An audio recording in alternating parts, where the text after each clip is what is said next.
ada sempat berita yang viral, aduh gemes banget ngelihat kalau anak kecil sampai pelecehan seksual Dokter Haikal ya. Tapi Betul. ternyata dan di depan umum, di depan orang tua Dokter Haikal Ya. ini kan takutnya memberikan trauma tersendiri bagi anak tersebut ya. Dan ternyata katanya si pelaku ini adalah orang dengan gangguan jiwa Dokter Haikal. Sebenarnya ODGJ itu apa nih pemirsa? Dan penyebabnya apa? Bisa diatasi atau enggak? Dan gimana pendekatannya nih Dokter Haikal ya? Iya, memang penting sekali bagi kita untuk mengenali dan mengetahui seperti apakah ciri orang dengan gangguan jiwa atau ODGJ.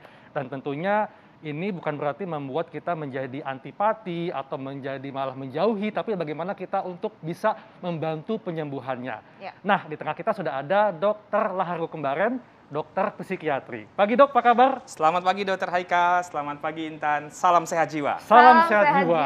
Pagi dokter, tadi aku ingat banget ya sebelum live dokter ngingetin kalau mencintai seseorang sepenuh hati jangan sepenuh jiwa. Karena nanti kalau disakitin ya sakit hati aja dok ya, jiwanya enggak. Setuju banget itu, betul banget dok. Iya. Dok, dokter, ini kita membahas tentang kejadian yang tempo hari dok ya. Dan itu adalah seperti menjadi semacam peringatan atau pengingat bagi kita bahwa penting bagi kita untuk bisa mengenali nih orang dengan gangguan jiwa. Nah dok, fakta atau mitos kalau orang dengan gangguan kejiwaan mengalami perubahan pola pikir, perasaan, emosional, dan perilaku sehari-hari. Ini fakta atau mitos? Ya, itu fakta ya Dokter Haikal, karena memang orang dengan gangguan jiwa itu adalah orang yang mengalami gangguan pada pikiran, perasaan, dan perilakunya. Dan gangguan-gangguan tersebut sudah memberikan penderitaan bagi yang bersangkutan, bagi keluarga, bagi orang-orang sekitarnya, dan ini sudah mengganggu fungsi dan produktivitas dari yang bersangkutan. Cuma sayangnya memang kesehatan jiwa ini masih sering dipandang sebelah mata ya. Padahal sebenarnya kesehatan jiwa itu sama pentingnya dengan kesehatan fisik kita. No health without mental health. Karena sekarang ini orang banyak sakit fisik dan sakit jiwa itu dibedain. Orang yang sakit fisik itu dibawa berobat. Orang yang sakit jiwa disuruh bertobat. Seolah-olah itu gara-gara dia punya dosa atau apa gitu ya. Orang yang sakit fisik diperhatiin. Orang yang sakit jiwa dianggapnya cari perhatian. Betul. Nah, itu hal-hal yang demikian menimbulkan stigma dan diskriminasi. Padahal orang dengan gangguan jiwa adalah merupakan orang yang memiliki gangguan medis. Ada sel saraf di otaknya yang terganggu secara fungsi ataupun strukturnya. Dan itulah yang menyebabkan dia mengalami gangguan pada pikiran, perasaan, dan perilakunya.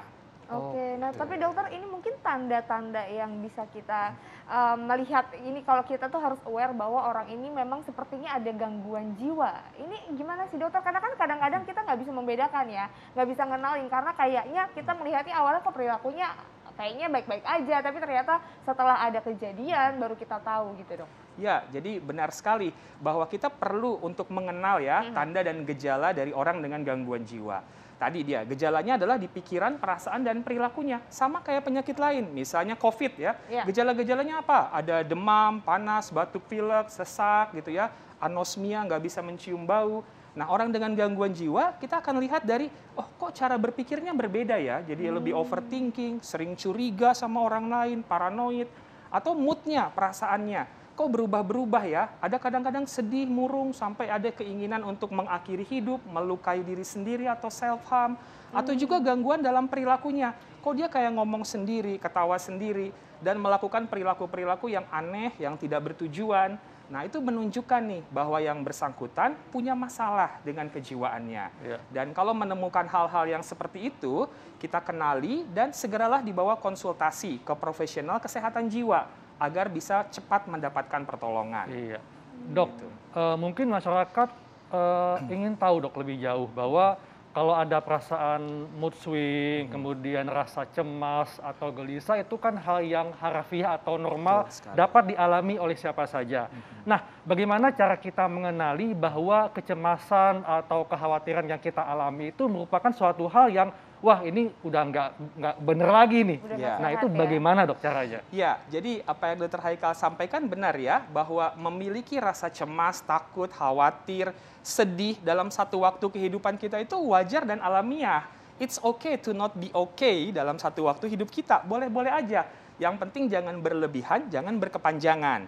Nah, kalau perasaan-perasaan yang negatif tadi sudah memberikan kita penderitaan, seperti kita jadi nggak bisa tidur, makannya jadi berlebihan atau malah kurang selera, performance kita di pekerjaan menjadi terganggu, di rumah bawaannya marah-marah sehingga terjadi konflik dengan keluarga, suami istri, dan lain sebagainya, itu menunjukkan bahwa gangguan yang kita derita tersebut sudah merupakan suatu gangguan yang memerlukan pertolongan segera.